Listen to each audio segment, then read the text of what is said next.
Hi there, feels so good to be back on this channel again. My name is Mercy Paul Okodo, as you already know, and today's video is one that I'm particularly excited about. So before I start, happy International Women's Month. I know this is already past International Women's Day, but still in the light of that celebration, and since the month of March is all about celebrating women, happy International Women's Day to all of my sisters, mothers, grandmothers, aunties all over the world.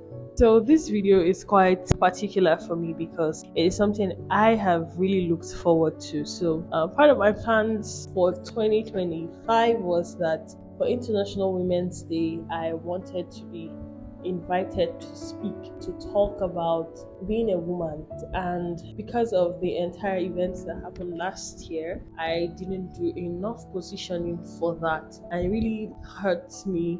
Not like hurt. I didn't feel so good that I'd not done anything that would warrant an invite for International Women's Day this year. But then I thought to myself, if I was not invited to any other platform, I can as well invite myself to my platform. I can be on my own panel. I can have my own discussion. I can lend my voice and then, of course, talk about Women's Day, which is why I am doing this afternoon in honor of Women's Month, in honor of International Women's Day. So this afternoon, I'm going to be answering a couple of questions, and I hope that you have a great time listening to me, and I hope that you can get one or two things from what I share.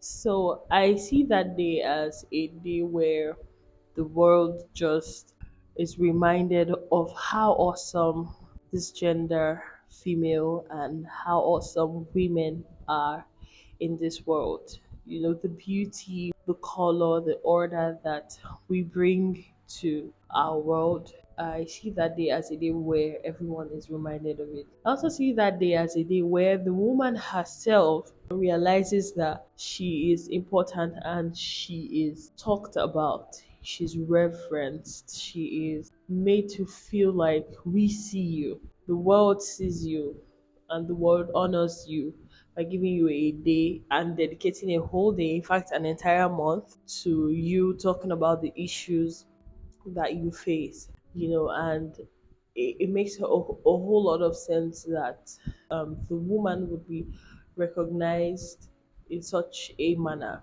So that is what International Women's Day means to me personally. Personally, I believe that women should be celebrated.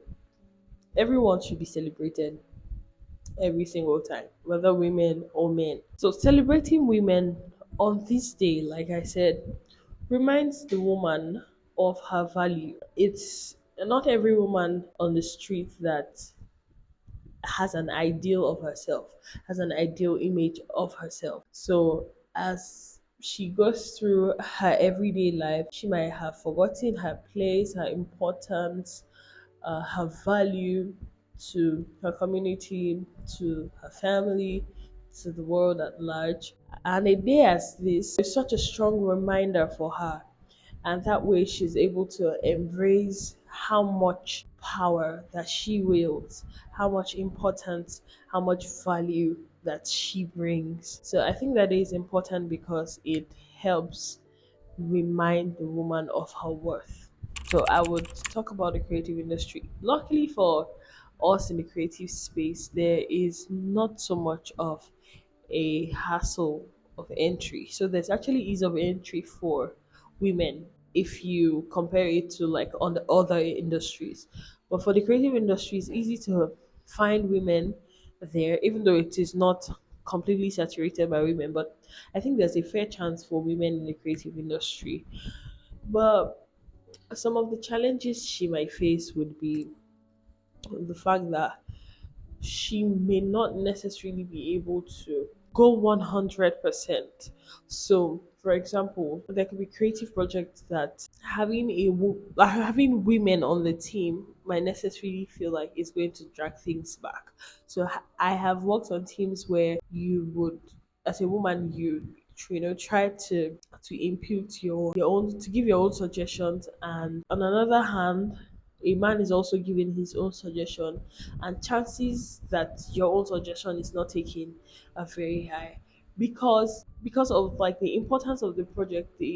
There's just a bias towards what a man would say, as though it makes a whole lot more sense, a whole lot more economic sense, a whole lot more financial sense, you know, as opposed to that of a woman. It is not always the case. There are just few instances where that happens. Another challenge would be the fact that women in creative spaces, right? Because you find yourself in a team of, let's say, 70% men, or let's just say 60% men, right? This bias is even from women. Now, from women who are maybe a little bit not as educated as you, or maybe from a more elderly demographic. Now they see a woman in the creative industry and they're like, what is this one doing there? For example, you're a female photographer, you're attending a concert, you're covering a concert, or you're even covering a wedding. For example, let's just say you're covering a wedding, you're a female photographer, you're working with a team of other male photographers and you're covering a wedding. There's just the way that people look at you when you're at that event and they're like, first of all, you have to dress like really smart to be able um to carry out your duties at that event. There's just a way you're perceived. Like you should be softer than this. You should be wearing a dress instead of wearing this jean and sneakers that you're wearing to jump and take pictures. So there's that.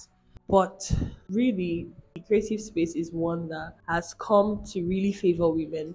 At least at the time where I am in the industry, I believe that women have a good chance right now in the creative industry.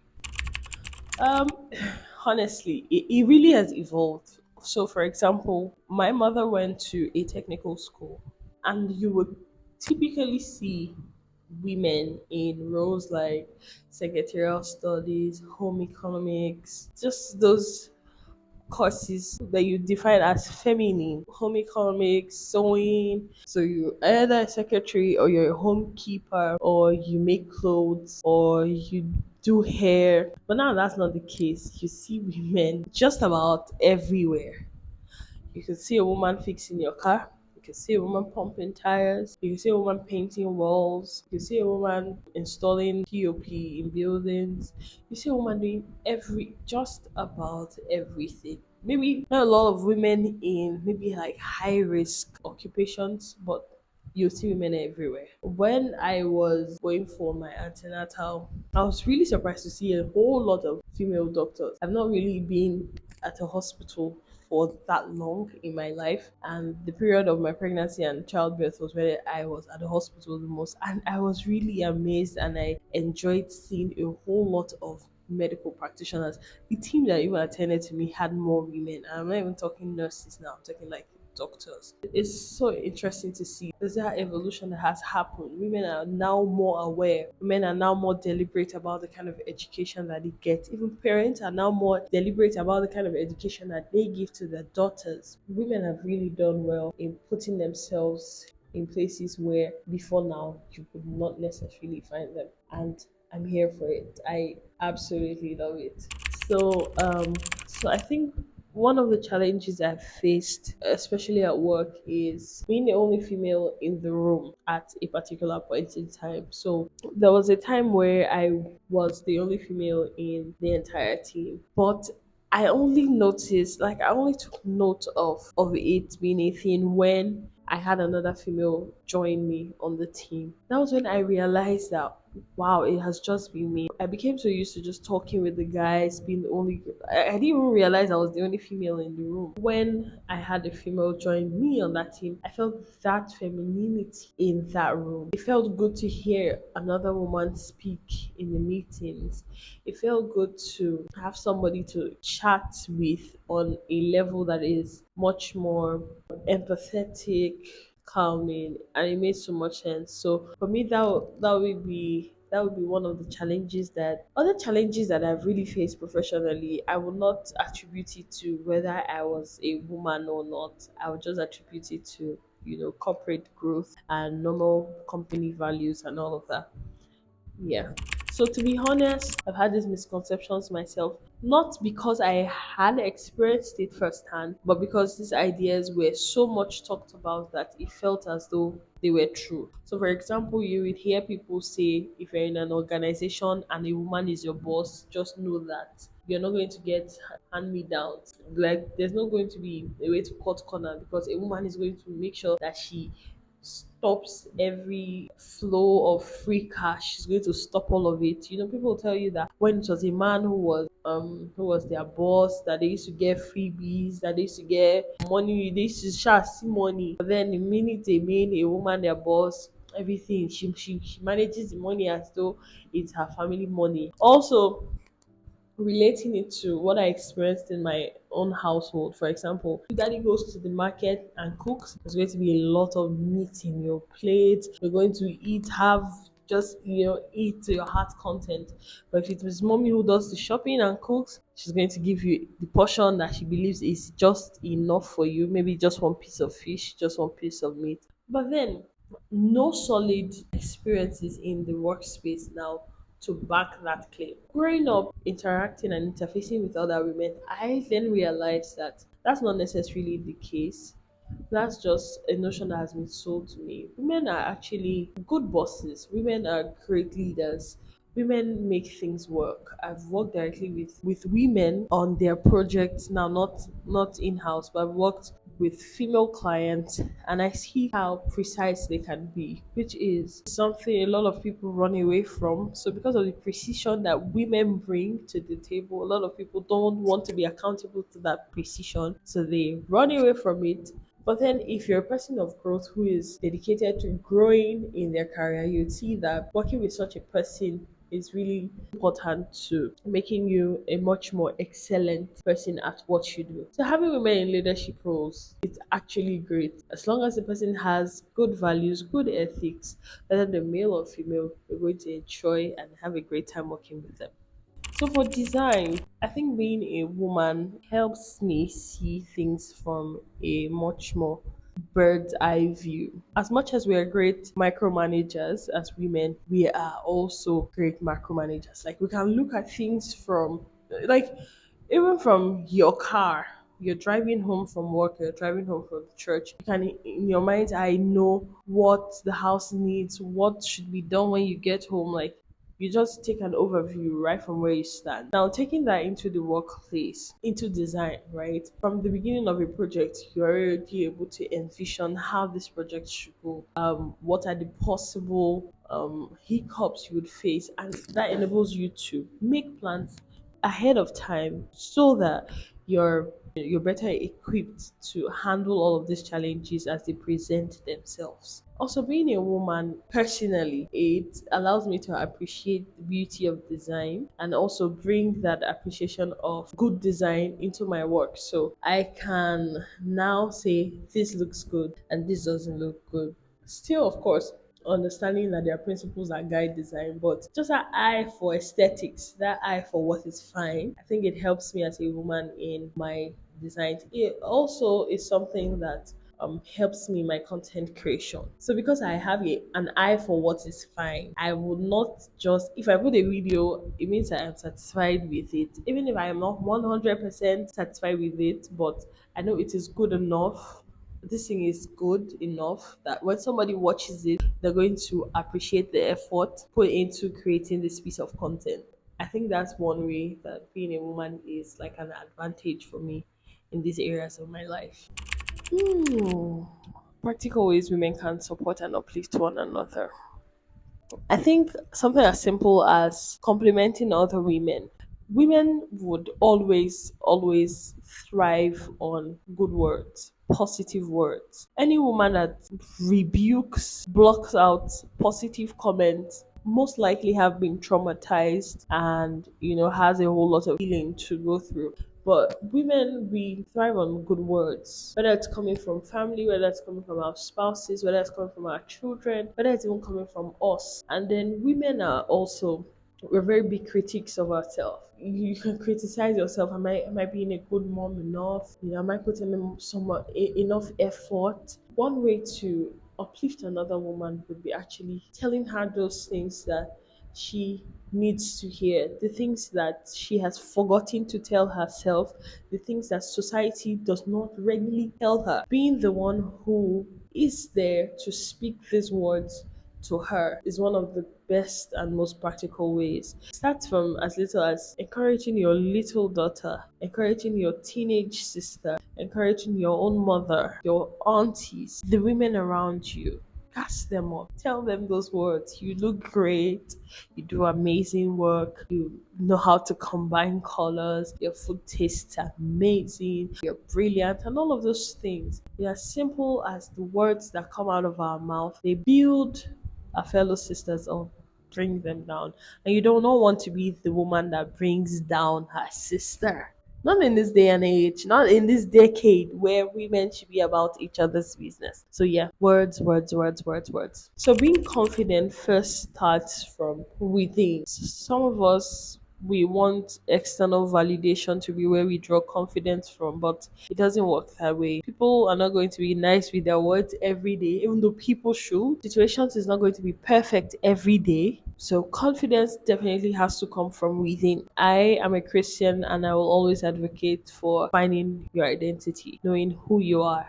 For a woman, because of the many phases that we go through, especially marriage, childbirth, mothering, and all of that, confidence level is just like this on some days. Women have to find confidence from the source of confidence, which is God. So God doesn't really have shy days. And knowing that you're worth so much, even up to the life of the Lord Jesus, is one of the greatest confidence boosts. On my not so good days, I just remember, like, I just remind myself that God loves me regardless. I don't think I should be doing killing myself and breaking my back before I would matter to God. If I have that established in my mind, I can then build on top of that. So I am not weary. So I do not work to become. I am so I can work. So I am the woman that God has engraced so I can do what it is I want to do and not the other way around. So confidence first has to come from within. And then another thing would be being true to yourself, being true to your words. Now, what I mean is doing the things you say you will do. There's confidence that comes from showing up. There's confidence that comes from showing up. You get stressed out over the things you don't do, not over the things you do. So if you have a pile of clothes to wash, you don't get stressed out when you're washing the clothes. You get stressed out when the heap continues to grow and you don't even have plans on how to get it washed. You're like, Jesus, this clothes are finished and I don't have anything in my wardrobe to wear anymore. That begins to stress you out. But then when you are actually washing the clothes, at some point you're exerting physical energy, but you get excited that, oh, this clothes, they're finishing. I mean, I've gotten halfway. I can as well go on. And when you even see them on the line, there's that joy when the clothes are on the line. And then when it's dried and you're packing them into the house, there's just that extra joy. You're like, I washed all of these clothes. So there's fulfillment and confidence that comes from doing the work, doing what you say you will do, as opposed to not doing what you say you will do. When you don't do these things, you stress, you lose confidence because you're telling yourself that I'm a person who does not do. So a person who does not do, your brain interprets it as I'm a person who cannot do. And when you hear I cannot do, you lose confidence. You're like, oh, I can't do this thing. But you really didn't try. You really didn't do what you said you would. And then you lose confidence. So staying true to your words, staying true to the promises that you make to yourself, even as simple as I'm going to wake up at this time of the day, I'm going to do this much, is one way to build confidence. And then for your skills, really, in the creative industry, practice is what makes improvement. Practice, practice, practice. I'm a designer. And the more I use a tool, the more I complete task back to back with a particular tool, the more confident I become with that tool. And the more confident I am with using a tool, the more I can charge, the more I can repackage my skills. So I can now package it as a course, I can now package it as a mentorship program, I can now package it and sell in different ways as a training for an organization, because now I am confident in the skill because I have practiced over time and I have mastered it up to the level that I currently am at. So yes, I believe it is just like the Bible. So Joshua 1 verse 8 says, "This book of the law should not depart out of thy mouth, but thou shalt meditate on it day and night." So for the woman who wants to continue to make impact, who wants to continue to be valuable even beyond Women's Day, is simply meditating on that impact and that influence and that person that you want to become after March 8th, after March itself. So you keep on pondering on these things. Like Mary pondered these things in her heart. You keep on dwelling on this vision of that woman of impact that you want to be. Keep it at the tables of your heart, and allow all of your decisions, allow all of your actions to stem from that place of importance, to stem from that place of this is the woman that I am. This is the woman that I have been fashioned to be. This is the woman that I see myself as. Holding those thoughts, writing it down. One of my coaches that I'm working with had told us to write, even if it's as simple as a phrase that just denotes what it is you want, what it is that you really want to see, you want to have as your reality, and then look at it every day. For me, I have this one right behind me. I'll show it. It says, "I am a great mom," because I'm a new mom. I'm just very fresh into motherhood, and one of my biggest concern is how to raise my child, how to raise godly seed, how to raise godly children. And even when it gets me scared sometimes, I look at this thing as simple as it is. I'm a great mom, and I'm like, yes, I'm a great mom. I'm great. I'm great at it. I am not, I'm going to be, I already am a great mom. God has already given me capacity. So all of my decisions would stem from here. Oh, what would an amazing mom do in situations like this when I want to do some things with my baby and I'm like, okay, is this what a great mom would do? Right? So as simple as putting these things in a place where you can see them, and then of course always reminding yourself on a daily basis and letting all your actions stem from that authentic God-given vision that has been imprinted on your heart. So it's been an amazing time answering these questions. Even answering the questions, I've been able to self reflect and just enjoy the entire thought process of being a woman. I just really hope that this blesses you. I hope that you are encouraged to see yourself as brilliant, to see yourself as awesome, to see yourself as authentic. If you enjoyed this video, please give it a thumbs up, and you can as well share with your community of friends. And then please subscribe if you want to continue to see some of my content. You want to continue seeing my content, please subscribe to my channel, and I would be pleased. I would be pleased. Till you see me on your screen again, I remain the one and the only Mercy Paul Kodua. Have a great day. Happy Women's Month.